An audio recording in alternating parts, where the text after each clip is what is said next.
We've made it happen, folks. Today's the day. We have the pleasure of sitting down with Lauren Madewell. Belhams is a family-owned business that has served the Pigeon Forge and Gatlinburg area for almost 30 years, which is awesome. And they have over 120 properties in the Great Smoky Mountains. As the happy operations manager, Lauren deals with guests and hospitality management and has been what I would say pioneering new and creative ways to serve people. So, for instance, even this morning, I kind of told our team, we're talking with Lauren today, say a little prayer for our conversation with her. And one of our developers, Paul, said, "Hey, she's awesome. Tell her I said hi." So Paul says hi, by the way. Hey, Paul. And he said she made me a guide of things to do in Gatlinburg, and it was awesome.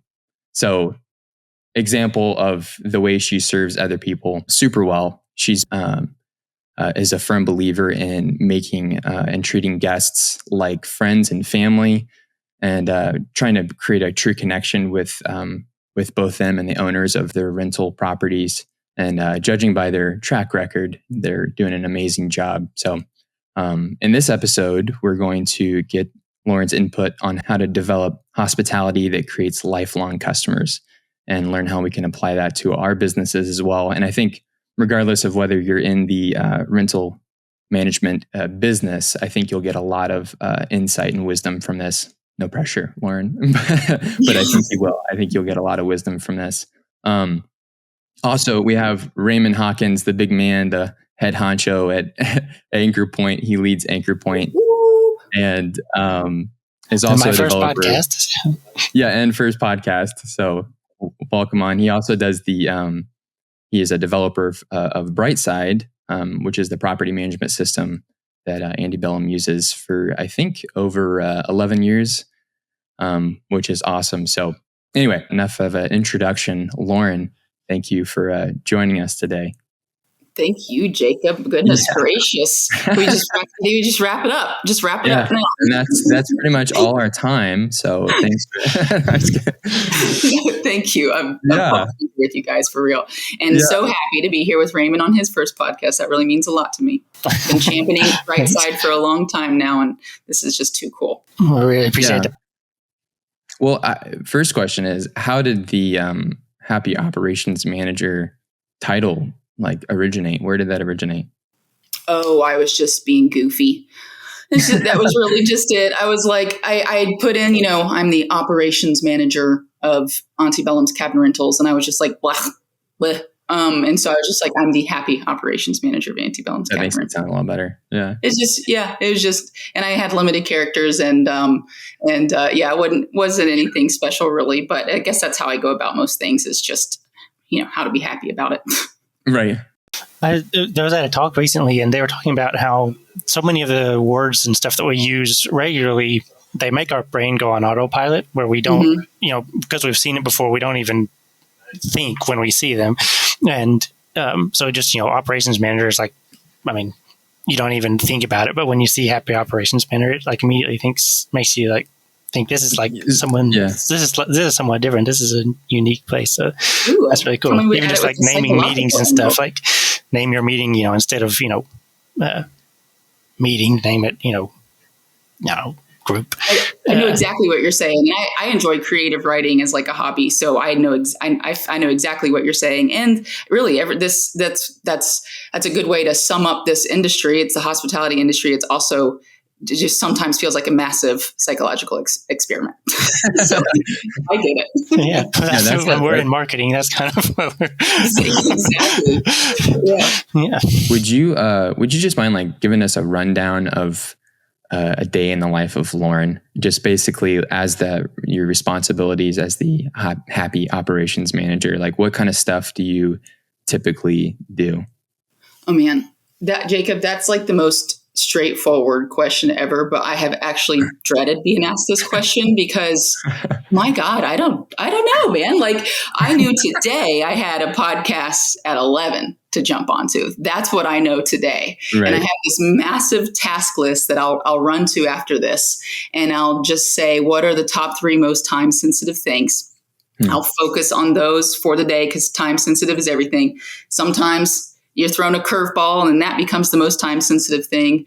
And then I just pray that around 4 p.m. I have the space to do things that aren't time sensitive that help kind of like grow the business, or is like, that's when I'll edit a video or brainstorm ideas, or buy stuff online for cabins. I just pray for a few hours at the end of the day where I could chip away at the things I'm using to grow our presence, grow the brand, grow the business, or just kind of work on, just like check in with my people, just kind of hang out with people a little bit for a while, keep each other plugged in and just kind of socialize, and which is a big part of how we keep a positive energy in here.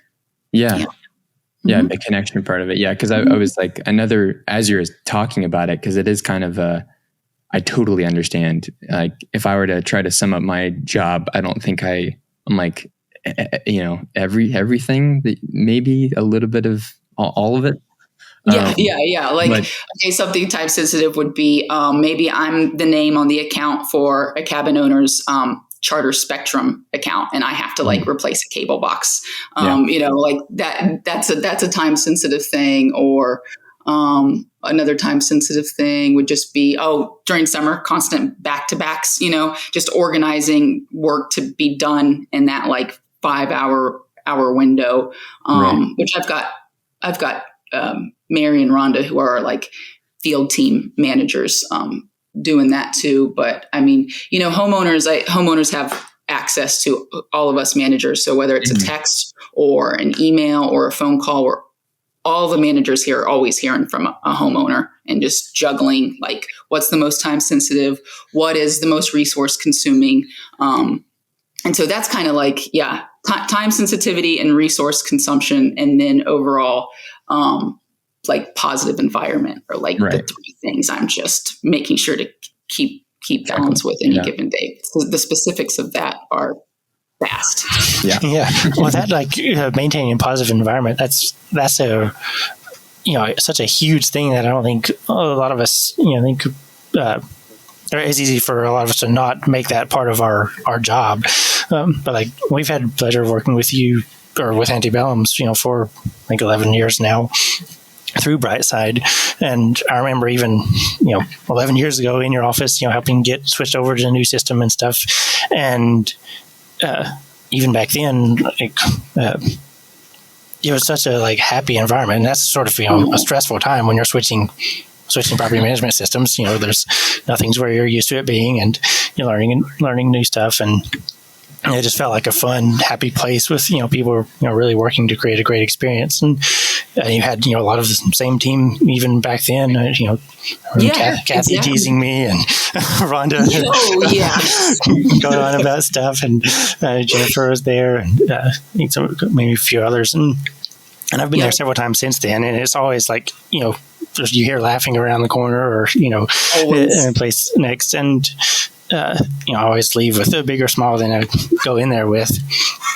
And, I see in your LinkedIn videos and stuff too, where you're not afraid to laugh at yourself and have fun.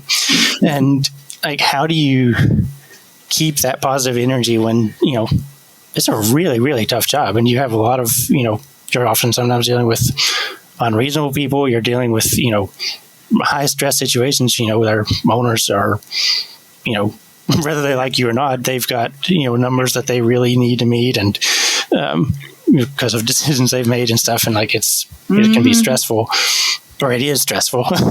How do you keep that kind of positive, happy, cheerful environment? Well, it takes work every day. It takes practicing grace every single day. I would say I naturally have a pretty positive disposition, as does my sister and my dad and Kathy, as you know. And when we're hiring for a positive disposition, because that's such a huge part of hospitality. And so everybody's really pretty positive. We've cultivated that. We've been mindful of that So not everybody's going to be having a bad day. So if somebody is, the others are pretty sensitive to picking them up when they're down or balancing them out or giving them space or maybe letting them leave a little bit early or taking something off their plate. Everybody's just really cares about each other. I've said it before, we're not really hiring ever for a position. We're hiring like the person because we can train the position. And so everybody's just really, respects each other, wants to take care of each other, is, like I said, sensitive to each other. So, and then some of us have safe words. So like mine is spicy pickles. And so if there's something that needs my immediate attention, they'll come in the door and they'll be like, hey, spicy pickles. And I'll just say, give me 10, give me 10 if you can afford it. And they might say 5 and I'll be like, okay, 5. But then I can have a moment to transition. Do you know what I'm saying? Mm-hmm. And so another one here, she was like, just tell me to take a lap. If I'm getting worked up, just tell me to take a lap. And so she may or may not literally take a lap around the office. We have pretty surroundings, so sometimes it's worth stepping out. But sometimes I will find something on TikTok where I'm like, ooh, that's a workplace stress hack, and I'll share it with somebody and then too, like I set up like a little living room in our reservations area. Like we have a cute little couch and a coffee table and rug and a bookshelf and lamp. And we have our little hamster cage right there. Yeah. So I created like this little cozy environment where everybody knows if you're plopped down right there, you can be on your phone. Because a way that maybe I'm hard school and a little hard line is I don't like them to have phones out at their desks, just because, I'm cool with you having downtime. I don't expect productivity 100% of the time. I'm cool with downtime. But like if you're on your phone and you're looking at something, it's having an effect on you. And if you have to take a phone call, you're going to take that over into the phone call, right. Even when you're trying your best not to. It happens. And so I don't want that. Like I want hospitality and kindness always on the phones, because not everybody calls. And if somebody calls, like that's really a chance to impress them. I might have gotten a little tied up with my thoughts, but if you're plopped down on the couch, like you can be on your phone, but also when you're plopped down there, everybody knows like you're not really in the middle of something. So it becomes a social thing, or, hey, while you're here, let me ask you. And so we solve problems that way. And so we are just every day mindful of keeping a positive environment. It's that we actually make it a part of our job. I had to have a hard conversation with somebody recently, and I was just like, listen, there's 2 parts of the job, and they're not equal. And there's the job, there is the duties, the task list, like what you're obligated to. It's like the job, it's the logistics, but then there's also like the kindness, and the right. Kindness is the most important part. It just is, because the job is not going to be as good as it could be if the kindness is not there. If the kindness is there, the job's it's just naturally going to be better, because you're uplifting people around you. So it's actually a part of our business model. That's really what I'm hearing. Is like it's not just like, here's your front, and then actually we hate everybody. It's like you really you are making that, you mentioned that as one of your core responsibilities. You're talking about what are even very practical things that we can do that may, because I've noticed my children, even if they come up and talk to me while I'm looking at my phone, it is so much more easier to be slightly irritated. And it's, because you're being interrupted from something that's in another, it's not even there, but, but you're being interrupted, and that, creates sort of a spark of irritation. So, it's like, exactly. I try to make sure I don't even look at it when they're around, because I don't ever want to be irritating to them. But, bring that into, the office where, somebody might call or whatever, you're no longer being interrupted from doing something else that you're doing in your free time. That that's really really thoughtful to think that. And then I really liked what you said about hiring for we've had this sort of the same approach of with us, you can train specific skills. You can't really train character. And so we'd rather hire for character and build up skills way around. So that's really cool. And we experience that from you guys too. Like we've always enjoyed anybody we've worked with from Brightside, and everybody really seems to represent.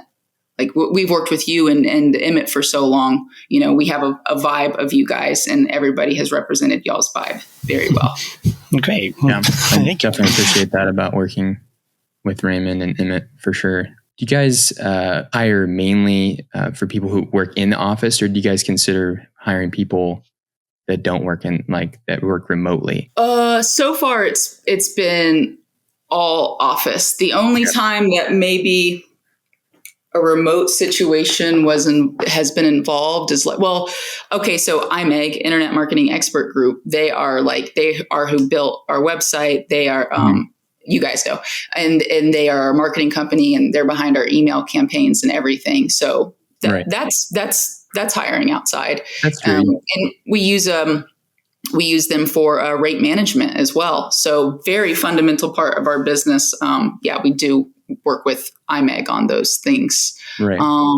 And then I think once upon a time, like the overnight talk feature, chat on our website for when we're closed. I think maybe once upon a time they might have hired somebody to do that. But now I think it's just kind of, robotic. Like it asks certain question, it gets information, it kind of creates a lead. Our housekeepers are all contracts, but as far as reservations and the daily duties, I don't really see how that would be possible. Yeah. I'm just curious because I think a lot of people, we follow a lot of leadership advice and stuff from Dave Ramsey has a leadership program, and he requires everyone to work in the building.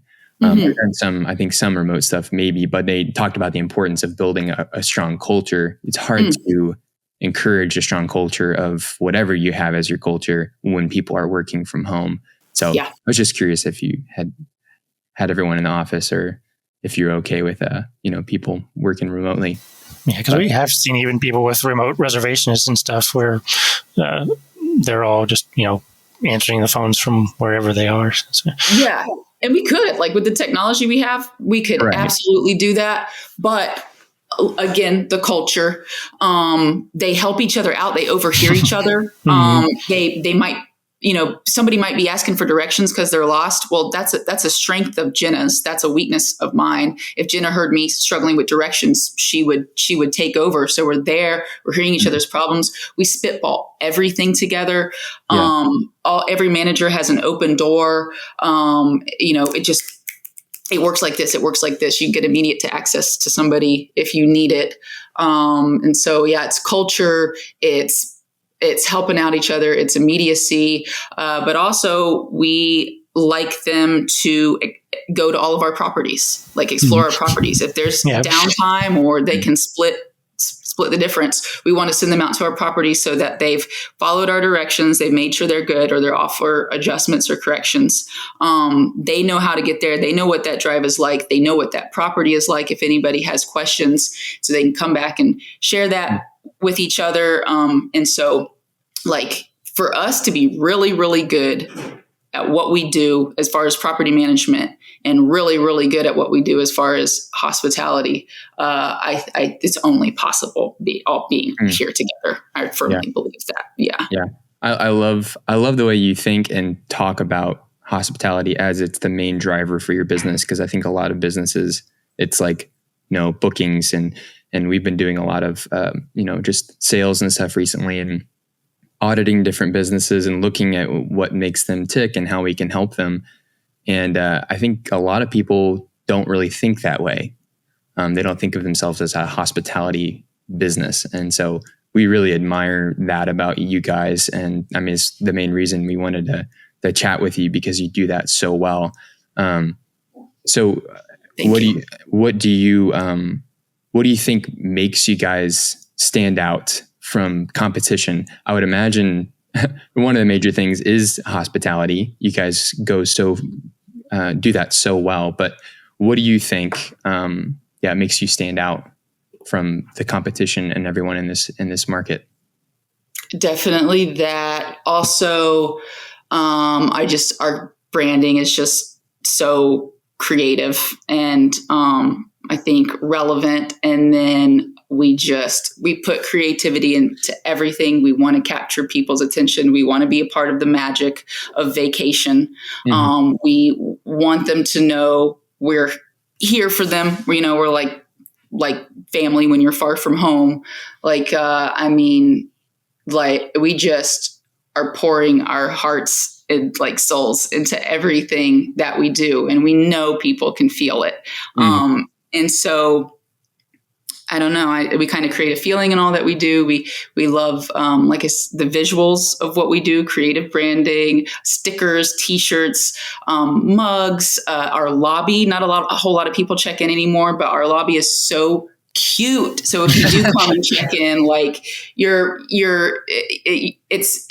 it's a pretty positive experience the moment you walk through the door. Mm-hmm.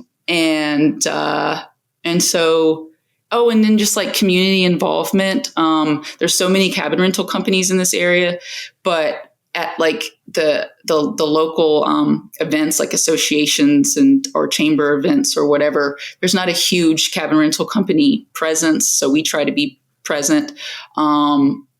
We use Explory to give our guests free tickets to attractions, but I've actually formed relationships with other just local mom and pop shops in town to offer our guests kind of exclusive discounts where I want nothing out of it. It's just, hey, I really love you guys. I love your business. I love your product, whether it's a coffee shop or whatever, pizza shop. And I'm in a position to send business your way. And I would love to do that if you would just give my guests a little discount, make them feel privileged, want to stay with Annie Belhams again. So then we are trying, and then like the list that I gave Paul of things to do, I try to stay focused on really creating memorable experiences and kind of staying away from some of the hokier touristy stuff. And so I would just try to get people involved in the real essence of the Smoky Mountain community, the thing that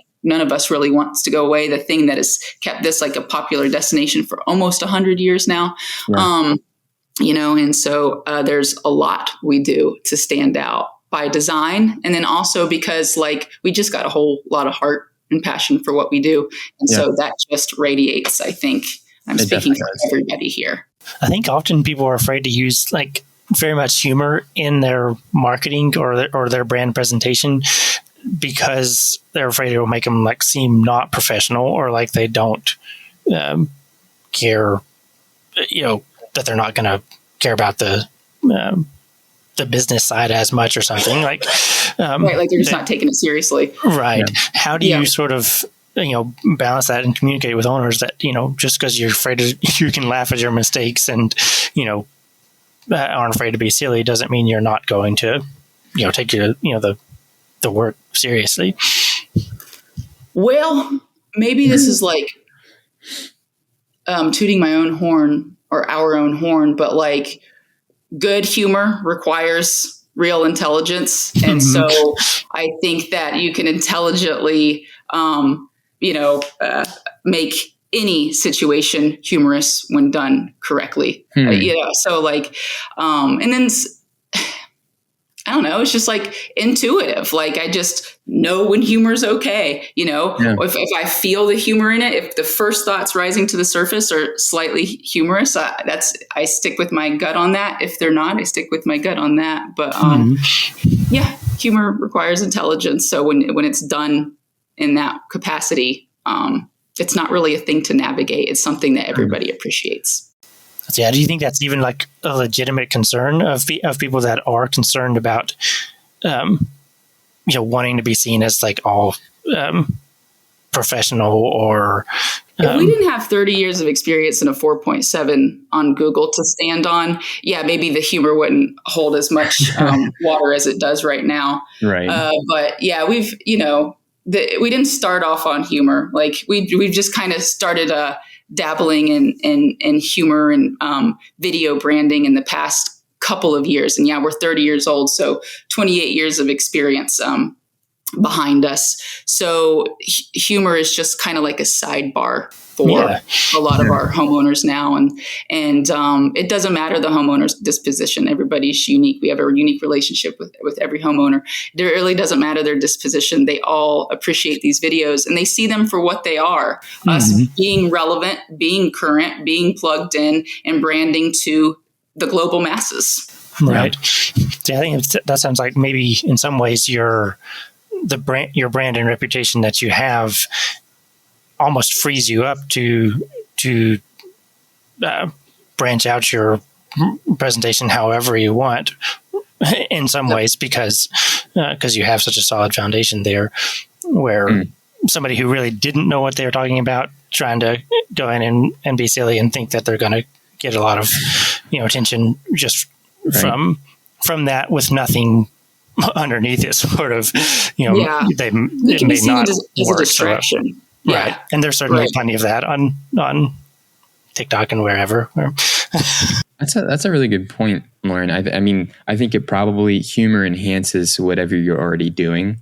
So the fact that you guys are doing hospitality so well, a lot of other companies do hospitality really well too, but it's not as noticeable because they're not marketing themselves well. They're not.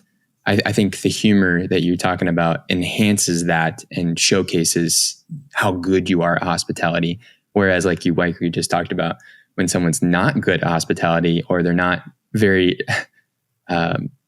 diligent or intentional with what they do, and they're trying to be humorous, it highlights the fact that that's the case.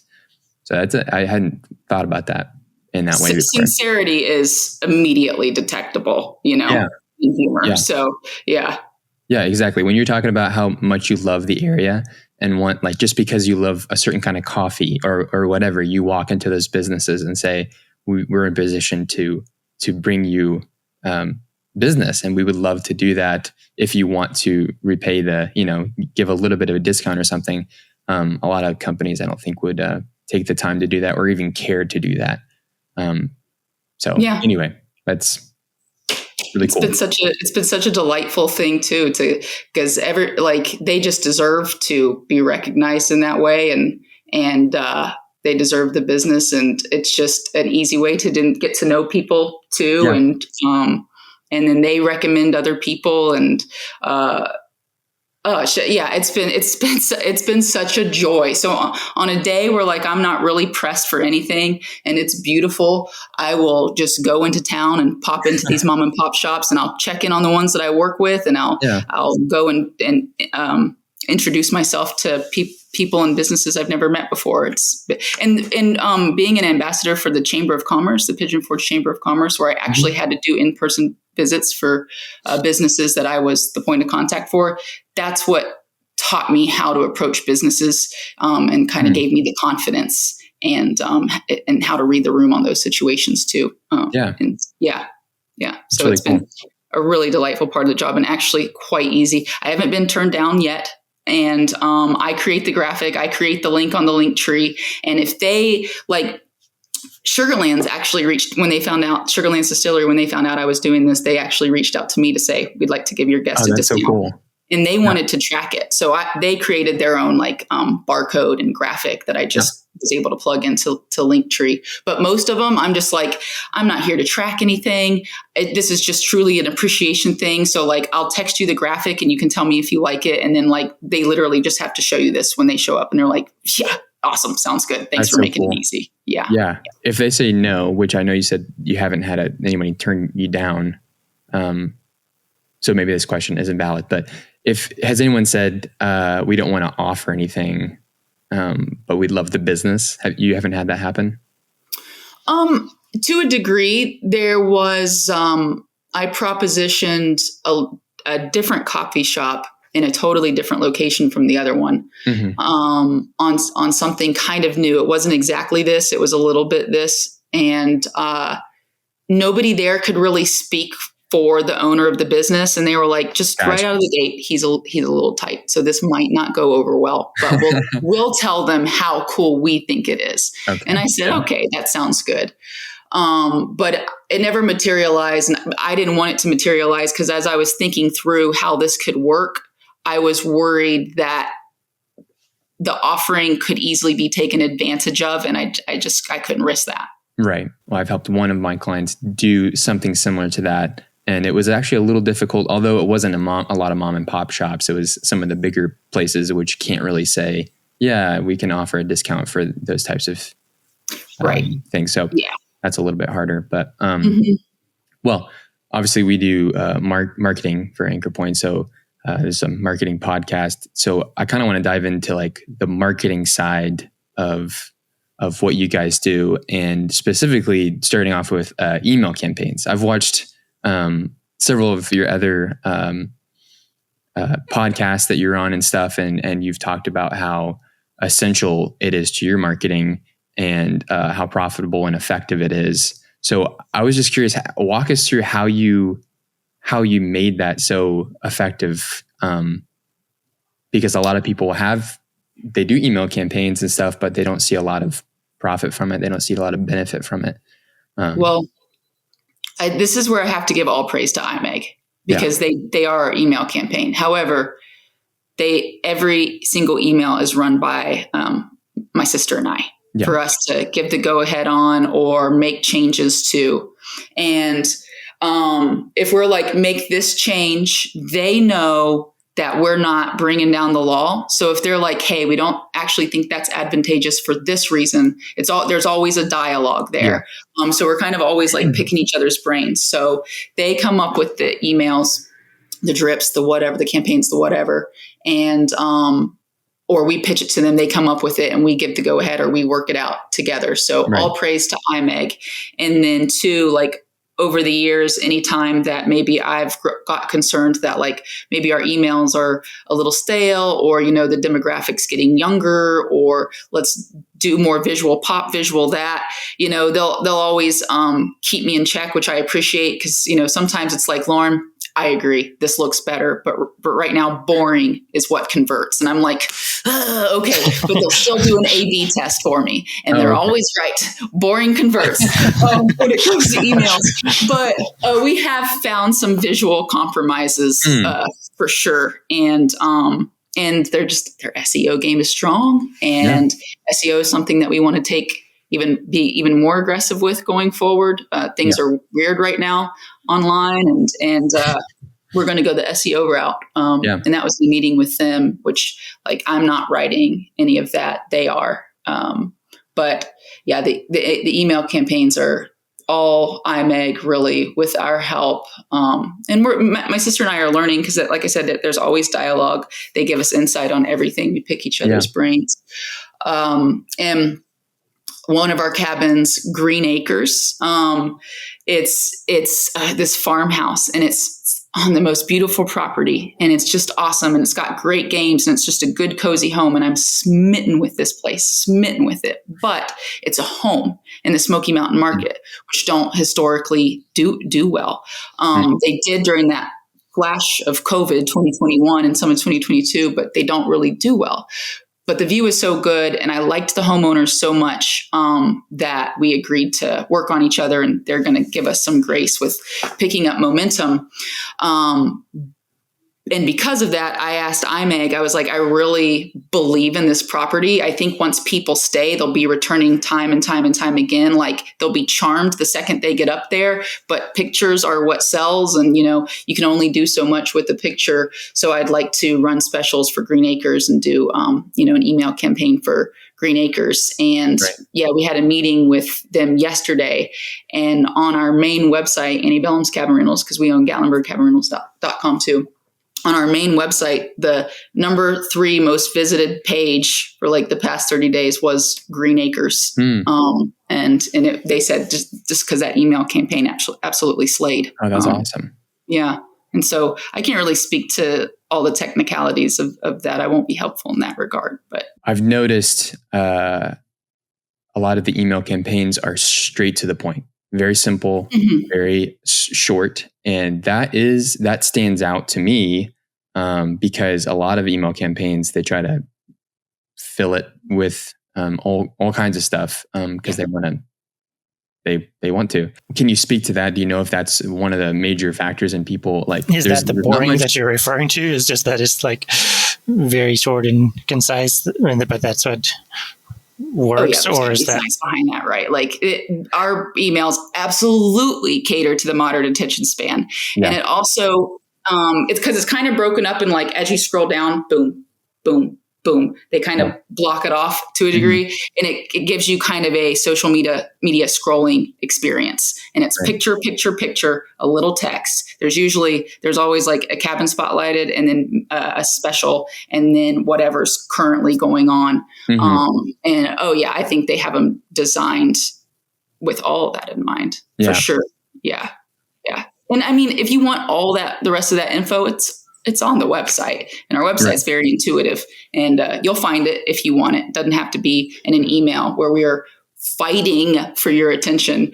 So you mentioned this earlier, but you have 4.7 star rating on Google with tons of reviews, and that's you can't fake that. you can influence it a little bit, but you can't fake that. It's really incredible. Well, Raymond might be able to. He's like a wizard. Anybody's going to figure it out. But you've clearly created a great environment for your guest. What do you think? Let's see. What are some things that you do that you think make your guests feel welcome, and or things that make them more likely to leave you a good review? Well, we're texting with them. Once they book, we're texting with them. We will send your stuff through email for sure. And you never really have to call a guest unless you need to for some reason. So we just immediately text them. They book, we send them a little text, and we're like, hey, thank you so much. If you have any questions about Wi-Fi, pet friendliness, mountain roads, or, whatever, just let us know. So we're in their inbox. We're immediately accessible. We keep even like our templates very just casual. It's not going to feel like a template. We keep it tight the moderate attention span, and two, the longer the text message, the more the money. So we keep it tight. But, the response rate in text message is it's just like 90-something%. Wow. It's just incredible. And everything can be done through text message too. So like we do virtual check-ins where they have to like send a picture of themselves to do like identity verification.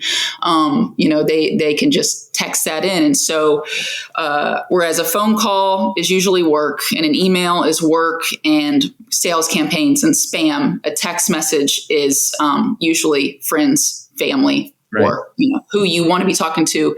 And so we just kind of jump in their text message immediately to be like, this is how you can get us. So if they might just be sitting in a meeting and their vacation is 3 months away and they're like, oh, I didn't even check to see if there was a shower on the main level, they can shoot us a text message, And then two, we kind of have like a text drip. We don't do anything automatic. We do everything person to person to person. And maybe that's time consuming, but it's with text laws and communication policy changes and stuff. We just kind of handle them all one by one so that we're not getting flagged as spam or anything.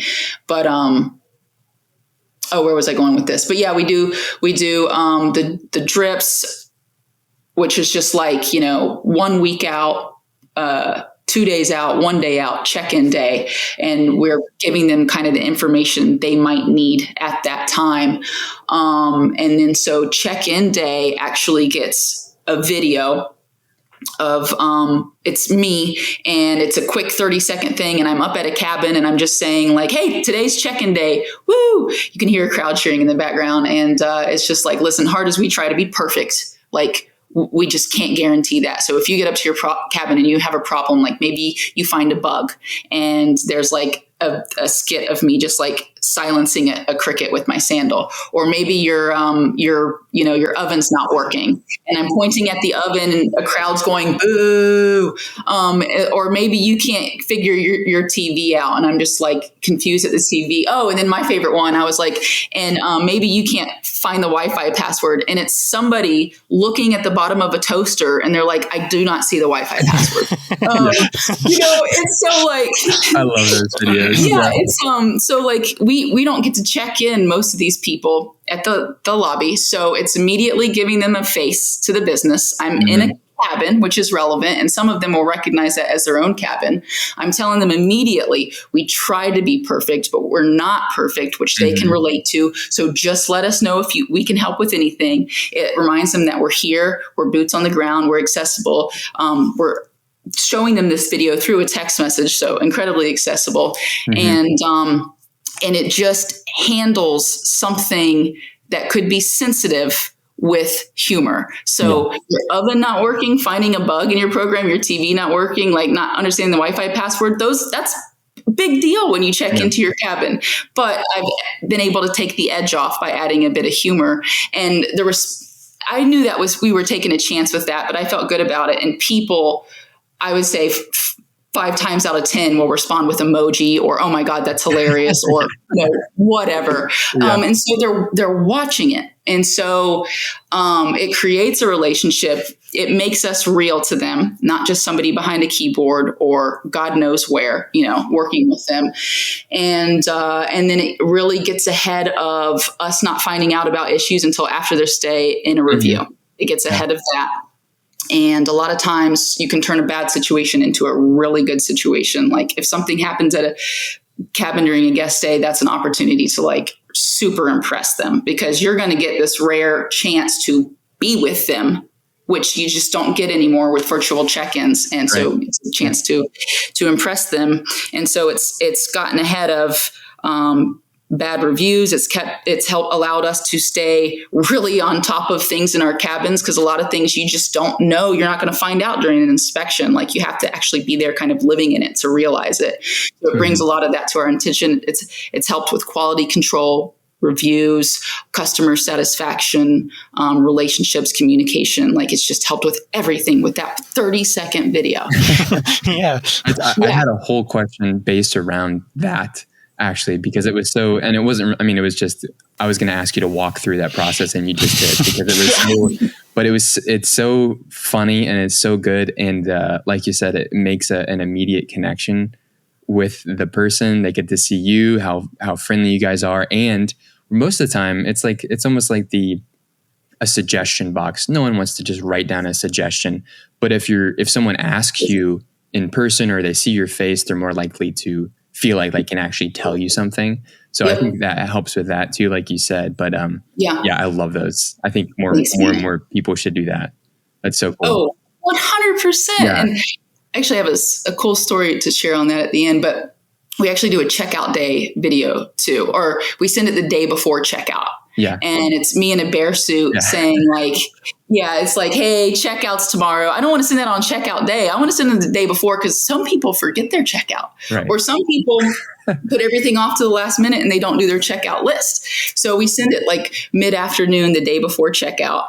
And we're just like, now we know you probably threw the checkout list away, which that's okay. Like we're going to go through it together, So again, making it relatable, taking the edge off of something, cutting a sad situation checkout with a little bit of humor. Right. And then it was also an attempt to get ahead of, this was more of a pattern of complaint again during 2021, 2022, when Airbnb bookings were just ballooning and taking off. They had a tendency to complain that I paid for this cleaning fee. Why am I having to do all this extra cleaning? Now, a lot of single Airbnb hosts really did exploit that. They did ask you to do crazy things. There's no doubt about that. So I got ahead of that a little bit by, in the bear suit, being goofy, doing the actual 10-point checkout list to show them you're not cleaning anything. There's never a broom in your hand. Close the blinds, set the temperature to this, put the cover on the hot tub, and just take all your stuff out of the fridge and take it home, please. And so just very basic things, but to show them it's not a cleaning list at all. It's very simple. Right. And then a lot of people, and then so again, that really helped with quality control. It helped with making sure people were checking out on time. And I think I heard something recently where we tend to judge strangers by their actions and our friends or ourselves by our intentions. And because if you know somebody, your friend, if they mess up, you're more likely to just assume that, you knew that they didn't mean to, they weren't trying to screw you over or whatever. They just, messed up or whatever. And I think that's sort of in some ways what, your whole attitude and those videos and stuff do is make where you're interacting with them like a friend. And so like their Wi-Fi's out. It's not like you tried to, scam them and tell them on having internet when you didn't actually have internet. It's that something's wrong with the internet. I was not deliberately sabotaging your vacation. I don't have the time to. Yeah. Exactly. Yeah. So that's a really, really cool way, like you said, to get in front of that and help them, think about you as somebody who's really trying to help them have a great time versus yes. Otherwise. How do you handle when somebody does have like a legitimate issue, but their sort of demands for a solution are completely unreasonable? So like the hot tub wasn't working the first day until you fixed it, and so they want a full refund of their entire stay, or yeah, it's when there's not really anything reasonable that is going to make them happy. Yep. It's there's no arguing with delusional, but most of the time, really like 99% of the time, it's not delusional. Like there's a seed of truth in there. Right. So part of this job is dealing with unreasonable expectations and people who are being overly sensitive because they're far from home and they spent a lot of money to get here. Right. And so you just need to be prepared for that and to just, just listen. Just do not react. Just totally listen. And if it takes them 20 minutes to get it out of their system, it's whatever. And then just go into apologetic, of course. So first thing, put yourself in their shoes. And whatever the truth is, like, just be sympathetic towards what they're actually going through. So sympathy out of the gate, boom, problem solving. And we might know exactly what the next few steps are going to be. If we don't, we just make them a part of it.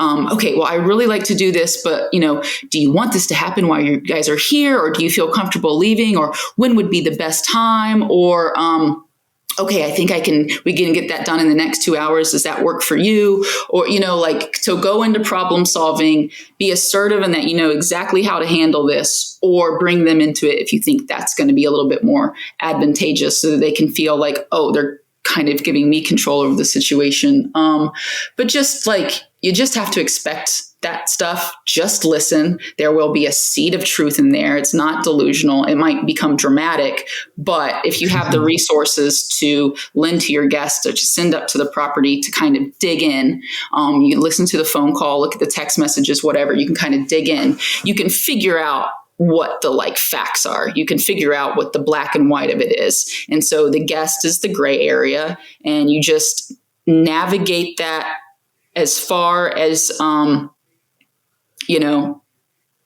dignity and respect and kindness allows. And sometimes you just have to get to a point. And mind you, our reservationists, they will handle it up to a point, and then we've made it clear to them, you give that to a manager. We want you helping all these other guests. We do not want you dealing with this bad attitude. You give that to a manager. So right. It's already in a manager's hands at this point, who all have enough experience, or we pick each other's brains, or they have enough confidence in saying, I feel like I truly, sincerely believe we have done what is fair. I would offer this or do this for my own family.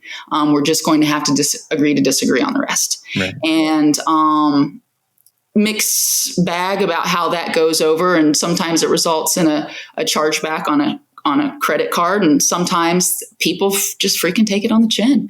And you can handle chargebacks then with the credit card company. And a lot of times we've accumulated enough proof to offer them, to fight it, but they're still very consumer friendly right now. But sometimes if my managers are confident enough that they would have handled it the same way for their own family, there's nothing more you can do. And you just tell them exactly that.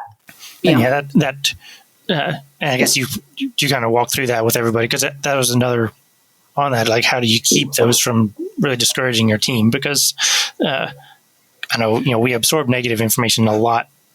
It impacts us generally a lot more than positive information. And so how do you keep that from negative, discouraging your reservationists and or your team handling that? They're a friend group, they're friends. So they vent it out.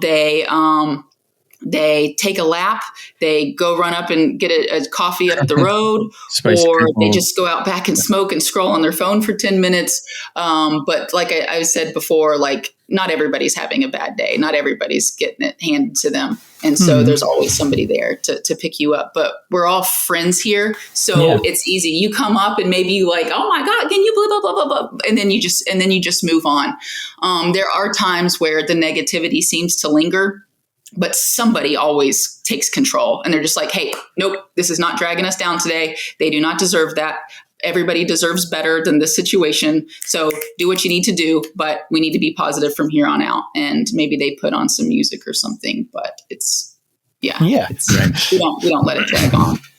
As far as making your guests feel welcome, I saw like you did a post where you'd made like a welcome packet for one of your guests with had like some dog bandanas and pre-stamped postcards and stuff. Was that just like a one-off thing for certain guests, or do you stuff like that frequently for random people? Or I just do. Yeah, I do random gestures, and it's random to a degree, but like I'll just kind of go through and this doesn't happen all the time. It happens as I have time, but anything is better than nothing, So it's not something we put a ton of resources into. It's just random gestures, random acts of kindness. So I'll keep like cards here, dog bandanas here. It's why we do so many stickers.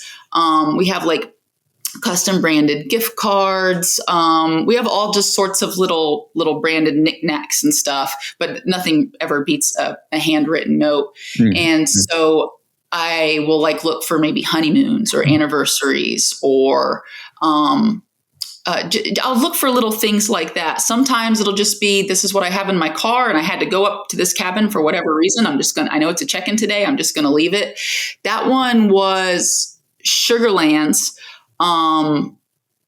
They were celebrating, was it their 10-year maybe? They were celebrating their 10-year, and they were bringing in a influencer that they've worked with over the years. And they bought a stay with us. It was actually part barter. They paid half and we covered half.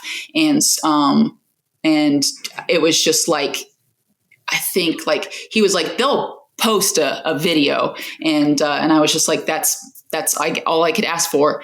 And but Sugarlands, and they've been good to us, and so I was willing to help anyway. But I knew they were coming up, I think the day of, and I just ran a little something up there because we got permission for them to have a couple dogs in the cabin. And so I was like, well, I'll go give them a couple bandanas. But I have like this little, it's like a coupon book, but I keep the stickers and the cards and all that stuff in there so that, again, I could just kind of do it on the drop of a dime.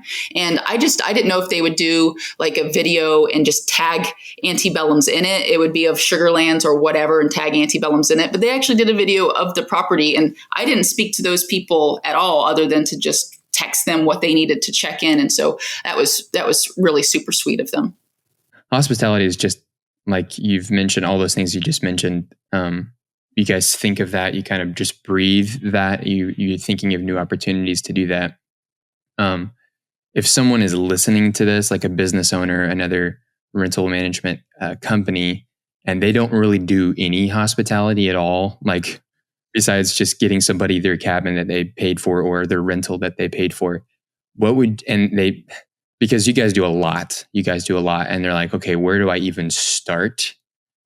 Incorporating more personalized things into the way we do things. Do you have any recommendations of like, just start here? Start with exactly what I just said. Just a no pressure, random acts of kindness or random gestures, even if just a handwritten note to thank them for being there and trusting you with your vacation. You can put it in the housekeeper's bag, and the housekeeper can put it on the kitchen counter if you yourself can't get there. But any one thing is better than nothing. So, $10 for a 50 or 100 pack of thank you cards and envelopes, and then a pen, and you could potentially over whatever course of time touch 50 people's lives with a handwritten note, and so just start there, because that's easy and it's cheap and it takes very little resources and logistics to get it done. Yeah. And your housekeeper, if nobody else is touching the cabin before the guest gets there, the housekeeper is. So you could always send it along with them.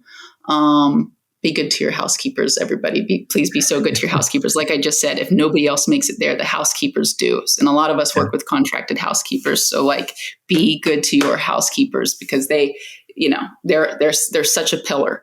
And so we have good relationships with our housekeepers. I'd feel comfortable doing that. And I think they'd feel comfortable doing it for us, even though, it's not a part of the contract. So, So you got to be good to your people simultaneous to being good to your guests.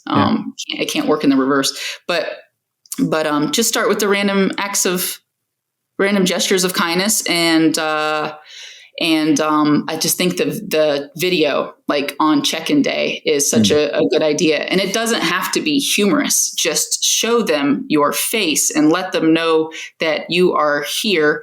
And it's a good way to start things off. And you only have to shoot this video once, and then you could use it, infinitely. Mm-hmm. And, this was something I was going to talk on earlier. And to that point, to show just how impactful the video has been for us, but will be for everybody. So at DARM last year in Nashville in December, Data and Revenue Management Conference, Will Guidara, the author of Unreasonable Hospitality and then Just Like a Restaurateur, he was the opening keynote speaker, and then he did some Q&A. And so I just asked him, talking to you as a traveler, when you're staying in vacation rentals, is there a pattern? Like, what is something that you think we could all be doing better to offer hospitality to, like, you as a traveler? And the first thing he said, after like 7 seconds of thoughts, he was like, well, you should probably just send them a video right away. And I was just like, boom, from the mouth of Will Guidara, like, just send them a video right away, Yeah. So I just finished his book. We got to hear him speak at a conference last year, I believe it was, or maybe 2 years ago. And it was, I love that book. And I was reading it so recently that I've already started planning for this episode, and a lot of the stuff that you guys do, when I was reading it made me think of you guys. You guys do all that so well. And the handwritten note, you're welcome. And you guys deserve it. And it's like the handwritten note thing, it's such an easy thing, because I think when I'm thinking of someone else listening to this who may want to incorporate some of the stuff into their business, and they're thinking, I have to do some major changes. It's just that mental shift. It's really not that much to write a handwritten note. And even like I've gotten things from Amazon, I wasn't thinking anything of it. And whoever the owner was of that small company wrote a handwritten note that says, this means a ton to us, that you, and like, just a small special thing. They put my name on it. I'm like, wow, that's really cool. And I looked up their business a little bit further, because it's yes, you don't get that very often. People don't think through that. And so it means a lot. Even when you don't think like, I don't really have time to write a small little thing. That can go really, really long way and create, like the whole purpose of this episode, create a lifelong customer for you. Oh yeah. Small stuff like that. So, it's honestly so easy to touch people's hearts, and it's actually so cheap. People are largely very simple. Yeah. Yep. And if you're like, I don't have time to write the handwritten note. Yes, you do. Yes, you do. Like, I find myself saying that all the time. And then I'm just like, oh my God, don't be such a turd right now. And I'm like, okay. Right. Yes, you do have time, actually. It takes 30 seconds.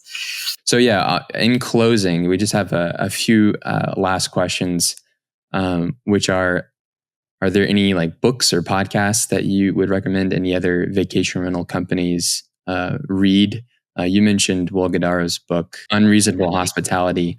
But yeah, anything else that you would recommend? I follow so many vacation rental podcasts, and so many of my friends have them. And but gosh, Alex and Annie is a great one. Those are two of my really close friends. They ask wonderful questions, and they too get interviewed on other podcasts. And I always love when they get interviewed because, like, you guys ask all the questions and we do all the talking, but you guys are absorbing so much from these conversations. Like, y'all should be the ones being interviewed, at a certain point. So anything Alex and Annie do. What's their podcast? Is it called Alex and Annie? Yeah. Okay. Alex and Annie of Vacation Rental Success. I'm looking it up right now. The Real Women of Vacation Rentals. Yeah. Yeah. I'd encourage you guys to listen to the Alex and Annie podcast. And they're interviewing vendors. They're interviewing operators.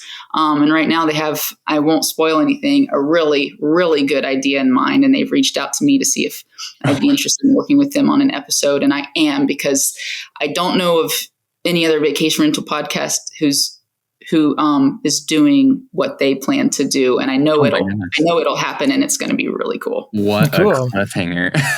Yeah. I'll tell them that I didn't give away any spoilers, but I nodded to their podcast and being excited about this idea. We'll link it in the show notes so that people can just cool. on it. Yeah. Finishing off, and then we'll let you get back to all of the immediate tasks that always pile up. But one of the most important question is, how can people stay up to date with you and Auntie Belhams and follow you guys? Follow us on Instagram, Auntie Belhams Cabin Rentals. Okay. And then in the bio of our Instagram, we have our link tree. And our link tree is just really where we have the most fun. That's like linking to our other socials, a blog where we give family recipes. We built out like a weekend itinerary packed full of like sightseeing and mom and pop shops and using your free tickets.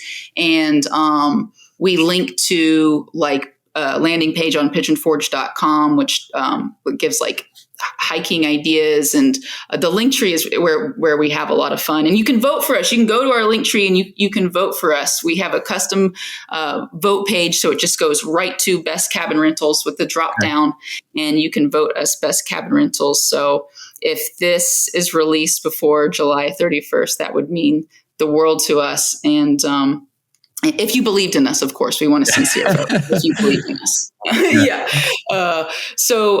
Just Instagram. You'll get to our link tree that way.